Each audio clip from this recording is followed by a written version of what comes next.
नमस्कार दोस्तों। आज इस वीडियो के माध्यम से हमारे मन की स्थिति का हमारे जीवन पर क्या असर पड़ता है ये जानने का प्रयास करेंगे। दोस्तों, क्या आप जानते हैं कि जिस तरह से बाहरी दुनिया में ट्रैफिक का शोर होता है, यदि हम शहर के किसी व्यस्ततम इलाके में रहते हैं तो रात दिन होने वाले ट्रैफिक के शोर से आप इरिटेट हो सकते हैं, आपका सर दर्द हो सकता है, आपको चक्कर आ सकते हैं। उसी तरह से हमारे मस्तिष्क के अंदर भी एक शोर होता है, विचारों का शोर। इसे आप सुन तो सकते हैं लेकिन आप इसे समझ नहीं पाते। इस वजह से ये शोर बंद नहीं होता और चलता ही रहता है। परिणाम, आपकी शांति भंग हो जाती है। ये आपके मन की आंतरिक शांति को छीन लेता है, आपको डिप्रेशन जैसी स्थिति में डाल सकता है। एक समय आपको लगने लगता है कि स्थिति आपके कंट्रोल में नहीं है। आप हार मान के बैठ जाते हैं, चारों तरफ अंधेरा देखने लगते हैं, निराशा का अंधेरा। कई बार तो आत्महत्या जैसी नौबत आ जाती है। ट्रैफिक के शोर से आपको कानों में दर्द हो सकता है, सर दर्द हो सकता है, लेकिन आंतरिक शोर आपको निराशा, अशांति और आत्महत्या तक दे सकता है। इतना खतरनाक है ये। हम इससे बचना तो चाहते हैं, लेकिन हमको लगता है कि विचारों का आवागमन हमारे कंट्रोल में नहीं है। इन्हें रोकना असंभव है। दोस्तों, आपको ये जानकर हैरानी नहीं होनी चाहिए कि इन्हें रोकना बिल्कुल संभव है। अगर हमारा मन नियंत्रण में हो तो इनको बिल्कुल रोका जा सकता है, पर हमने अपने मन का नियंत्रण अन्य लोगों को दे रखा है। विचार करें और अपनी दिनचर्या पर नजर डालें। शायद हम थोड़ा चिढ़ गए या बुरा महसूस किया, इसकी वजह से, अपनी या किसी अन्य की वजह से। शायद हम चिंतित या गुस्सा महसूस कर रहे थे, तो किसकी वजह से, अपनी या किसी अन्य की वजह से। शायद हमारे मन के अनुसार कोई कार्य संपन्न नहीं हो, इसलिए मन की स्थिति के लिए हमेशा कोई ना कोई जिम्मेदार होता है। हमेशा से ये जिम्मेदारी हम किसी अन्य को ही देते रहे हैं।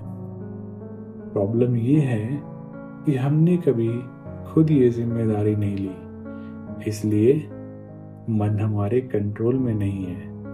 हमारे मन का नियंत्रण औरों के हाथ में चला गया। क्योंकि हम बहुत लंबे समय से ऐसे ही रह रहे हैं, इसलिए शांति के बजाय आंतरिक शोर बढ़ता ही जा रहा है। शोर का मतलब कि मन जरूरत से ज्यादा सोचता है। मन लगातार विचारों का निर्माण करता रहता है। यह सिर्फ सोचना बंद नहीं करता है।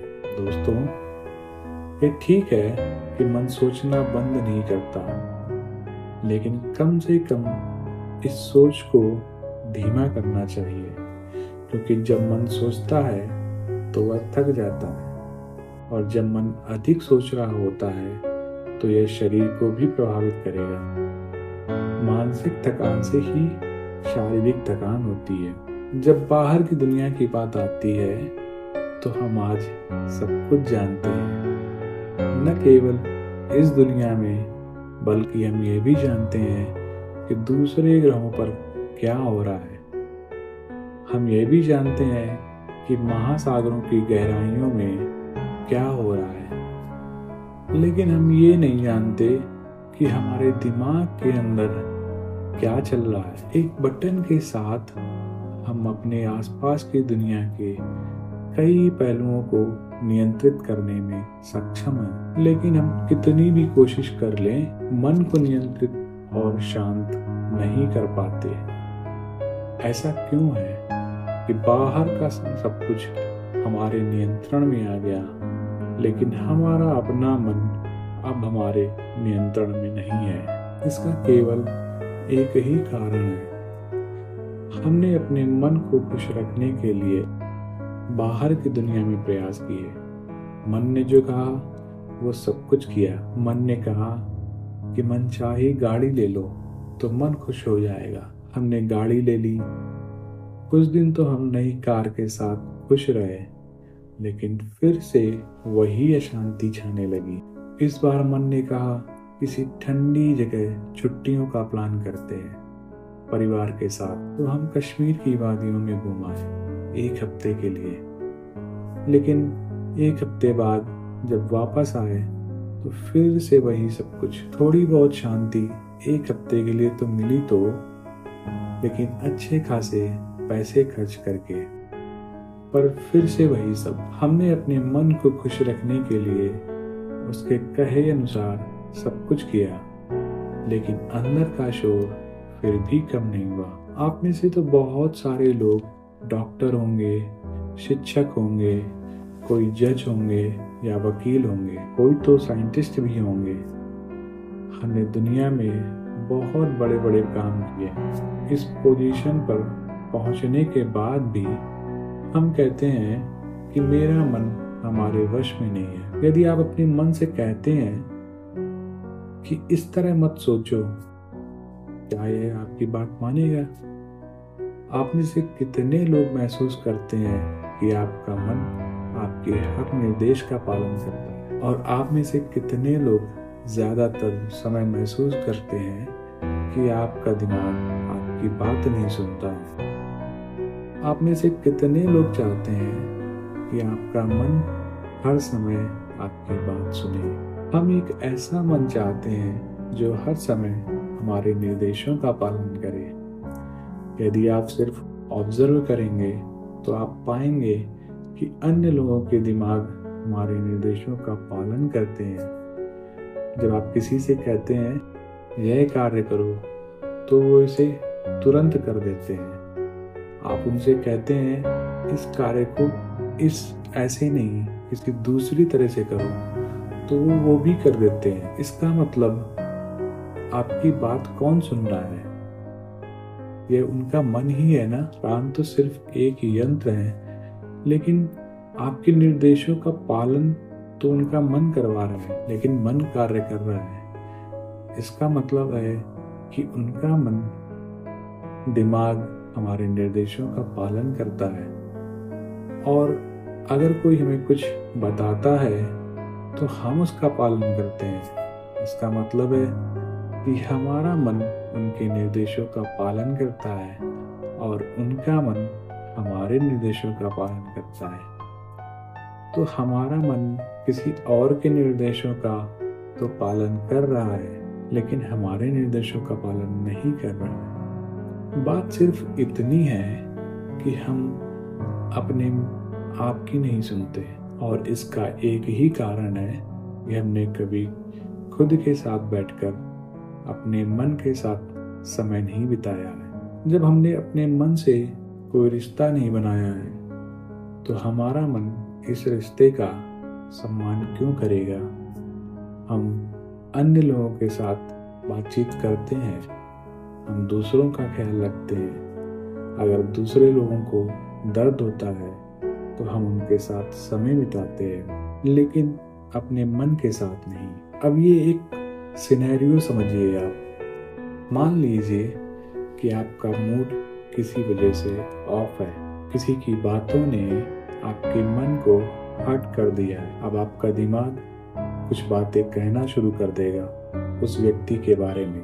यह उस व्यक्ति के बारे में शिकायत करता है कि उसने ऐसा कहा और उसने ऐसा किया, और यह अंदर बहुत शोर मचाने लगता है। अब आप चाहते हैं कि आपका मूड ठीक हो जाए, इसलिए आप किसी और दूसरे व्यक्ति के पास जाते हैं और उसके बारे में, उस व्यक्ति के बारे में बात करने लगते हैं जिसने आपको हर्ट किया। दूसरा व्यक्ति कहता है कि यह ठीक नहीं है, उसने इस तरह से आपसे बात की, उसे ऐसा नहीं करना चाहिए था, आप तो बहुत अच्छे इंसान हैं। वह व्यक्ति वैसे भी हर समय इसी तरह बात करता है, और फिर आप कहेंगे हाँ ये बात तो बिल्कुल सही है।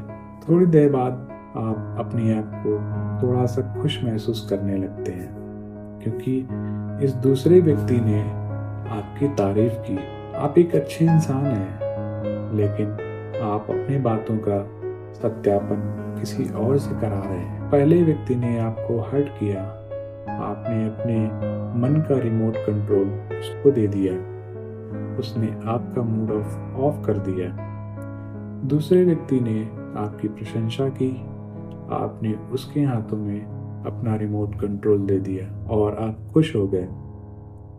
इसका मतलब है हमारे मन का रिमोट कंट्रोल हमारे हाथों में नहीं है, इसलिए हमारा मन हमारे निर्देशों का पालन नहीं करता है और रात दिन हमारे साथ यही चलता रहता है।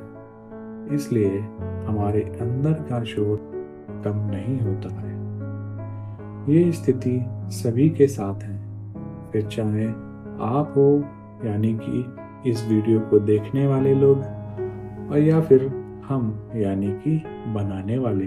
बस 1 मिनट के लिए अपनी आंखें बंद करें और अपने आप से सवाल करें कि दिन भर मेरे मन में जो भी विचार पैदा होते हैं, एक ही दिन में हजारों विचार पैदा होते हैं। ये विचार जो दिन भर बनाए जाते हैं, मेरे इन विचारों का निर्माता कौन है? लगातार एक के बाद एक उठ रहे विचारों का निर्माता कौन है? क्या मैं अपने विचारों का निर्माता हूँ या दुनिया मेरे विचारों को बनाती है? घटना, स्थिति, लोग, मौसम, कौन मेरे विचारों को बनाता है? क्या मेरे इन विचारों के निर्माता परिस्थितियां हैं जो हमारे विचारों का निर्माण करती हैं? मेरे मन का स्वामी कौन है? अब हमारे पास 3 ऑप्शन है यह जांचने के लिए कि हमारे विचारों को कौन बनाता है। पहला ऑप्शन कि मैं अपने हर विचार को बनाता हूँ। दूसरा ऑप्शन कि मेरे आसपास जो कुछ भी हो रहा है उसके आधार पर मेरे विचार बनाए गए हैं। तीसरा ऑप्शन कि कभी कभी मैं अपने विचारों को बनाता हूँ और कभी कभी मेरे आसपास की परिस्थितियां मेरे विचार पैदा करती है। आप में से कितने लोग सोचते हैं कि आप अपने हर विचार के निर्माता हैं? कमेंट करके तीनों ऑप्शन में से आपके लिए कौन सा ऑप्शन सुटेबल है जरूर बताएं। अब इन तीनों ऑप्शंस में से निर्मित हुई परिस्थितियों को आकलन करें कि जब आपने अपने विचार स्वयं बनाए तो आपकी प्रतिक्रिया क्या थी। जब आपके विचार किसी स्थिति, परिस्थिति या किसी अन्य के माध्यम से बने तब आपने अपनी प्रतिक्रिया क्या की। यानी कि जब उस व्यक्ति ने आपको हर्ट किया तब आपने क्या उसे तमाचा जड़ दिया या अपने मन को संतुष्ट करने के लिए गाली गलौज की, उसके साथ बदतमीजी की? क्योंकि आपकी प्रतिक्रिया आपके कर्म का निर्माण करती है और कर्म से भाग्य का निर्माण होता है। यानी कि मूल में विचार है, मूल में केंद्र में आपका मन है। आपके कर्म आपके मन के अधीन है, तो आपका भाग्य निर्माता कौन? आपका मन। तो विचारों को सही कर लिया जाए तो मन सही हो जाएगा, और अगर मन सही हो गया तो कर्म सही हो जाएगा, और कर्म सही हो गया तो भाग्य सही हो जाएगा। आज के समय में भाग्यशाली कौन माना जाता है? जिसके पास ये चारों हैं: स्वस्थ मन, स्वस्थ शरीर, स्वस्थ संबंध और पर्याप्त धन। तो आइए आज से और अभी से अपने मन का ख्याल रखना शुरू करें, मन को स्वस्थ कर रखना शुरू करें। और इसे स्वस्थ रखने के लिए सबसे पहले अपनी जीवन शैली में बदलाव करना होगा। सात्विकता को प्राथमिकता देनी होगी, जिससे आपके अंदर आध्यात्मिकता का उदय होगा, फिर सद्गुणों का विकास होगा, तब जाकर हमारा मन स्वस्थ होगा। हमें ये आपको बताने की जरूरत नहीं कि स्वस्थ मन से स्वस्थ शरीर, स्वस्थ संबंध और प्रचुरता आती है।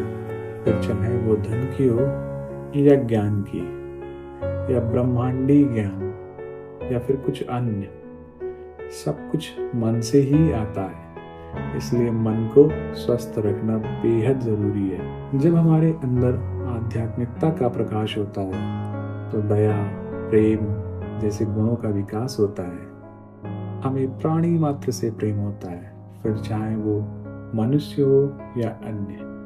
जब हम किसी के प्रति अपना प्रेम प्रकट करते हैं या करुणा प्रकट करते हैं तो ये वाइब्रेशंस सिर्फ हमारे मन में नहीं रहते हैं, ये पर्यावरण में विकीर्ण हो जाते हैं, क्योंकि हमारे विचार ही हमारी दुनिया का निर्माण करते हैं। तो प्रेम के बदले हमें ईश्वर से प्रेम मिलता है, करुणा के बदले ईश्वर हम पर अपनी करुणा दिखाता है। तब हमारे जीवन में समृद्धता आती है, और जब हम दूसरों की मदद करते हैं तो ईश्वर हमारी मदद करता है। जब हम जरूरतमंदों को कुछ दान देते हैं तो ईश्वर हमें प्रचुरता देता है। और इस बात का जिक्र हमारे ग्रंथों में तो मिलता ही है, साथ ही साथ रोंडा बर्न ने अपनी फेमस पुस्तक द सीक्रेट में भी किया है। दोस्तों, अपने मन को स्वस्थ रखने के लिए आपको अपने विचारों के प्रति जागरूक होना पड़ेगा। इसका एक तरीका ये है कि जब भी अंदर का शोर ज्यादा हो तो एक पल के लिए ठहर कर खुद से पूछें कि मैं इस समय क्या सोच रहा हूँ, मैं इस समय क्या महसूस कर रहा हूँ। जिस पल आप खुद से ये पूछते हैं, आप अपने विचारों के प्रति सतर्क हो जाते हैं और आपके मन में चुपके से ये विचार भी आ जाता है कि कहीं मैं कुछ ज्यादा तो नहीं सोच रहा। अब आप पास्ट से या फ्यूचर से निकलकर वर्तमान में, प्रेजेंट में प्रवेश करने लगते हैं। इस छोटी सी एक्सरसाइज को दिन में बार बार करें और इसे अपनी आदत बना लें। अपने मन के अंतर्द्वंद से निकलने की ये सबसे छोटी और सशक्त प्रक्रिया है। दोस्तों, एक छोटी सी बात कहकर मैं अपना वीडियो यहाँ समाप्त करूँगा कि मन के किसी भी तरह के अंतर्द्वंद से बचने के लिए, आंतरिक शोर से बचने के लिए चीज़ों को इग्नोर करना सीखिए। फिर चाहे वो कोई व्यक्ति हो, कोई स्थिति हो या परिस्थिति हो, जो होना था वो हो गया, जिसको हट करना था वो करके चला गया। उसको इग्नोर करिए, उस पर प्रतिक्रिया करके अपने नए कर्म का निर्माण मत कीजिए। अब आप अपने जीवन में आध्यात्मिकता को स्थान दें और मन में दया, प्रेम जैसे सद्गुणों का विकास करें। अपने अंदर की दुनिया खूबसूरत बनाएं, बाहर की दुनिया अपने आप खूबसूरत हो जाएगी। अगर आप सभी को ये वीडियो अच्छा लगा हो तो लाइक और कमेंट करके हमारे प्रति भी अपने मन की भावनाएं दिखाएं, और चैनल पर नए हैं तो सब्सक्राइब कर लें। धन्यवाद।